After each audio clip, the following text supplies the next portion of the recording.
എന്താണ് retained earnings? ഒരു കമ്പനിക്ക് 1,00,000 രൂപ പ്രോഫിറ്റ് കിട്ടി.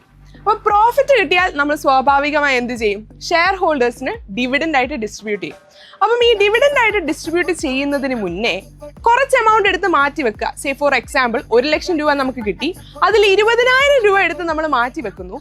ബാക്കി 80,000 രൂപയ്ക്കായിരിക്കും നമ്മൾ എന്ത് ചെയ്യുന്നത്? ഡിവിഡൻഡ് ആയിട്ട് ഷെയർ ഹോൾഡേഴ്സിന് കൊടുക്കുന്നത്. ഈ മാറ്റി വെക്കുന്ന എമൗണ്ട് കമ്പനിയുടെ ഗ്രോത്തിനും എക്സ്പാൻഷനും അതുപോലെ തന്നെ എന്തെങ്കിലും അൺഎക്സ്പെക്ടഡ് ഹാപ്പനിങ് വരുവാണെങ്കിൽ യൂസ് ചെയ്യാൻ വേണ്ടിയാണ് ഇത് മോസ്റ്റ്ലി എടുക്കുന്നത്. അപ്പം അങ്ങനെ മാറ്റി വെക്കുന്ന ആ ഒരു 20,000 രൂപേനാണ് നമ്മൾ എന്തെന്ന് പറയുന്നത്? റീറ്റെയിൻഡ് ഏർണിങ്സ് അല്ലെങ്കിൽ റീറ്റെയിൻഡ് പ്രോഫിറ്റ് എന്ന് പറയുന്നത്. എല്ലാവരും ചോദിക്കുന്ന ഒരു ക്വസ്റ്റ്യൻ ആണ്, റീറ്റെയിൻഡ് ഏർണിങ്സും റീറ്റെയിൻഡ് പ്രോഫിറ്റും സെയിം ആണോ? സെയിം ആണ്. രണ്ടും ഒരേ ടേം ആണ്, ഒരേ കാര്യമാണ് ഉദ്ദേശിക്കുന്നത്.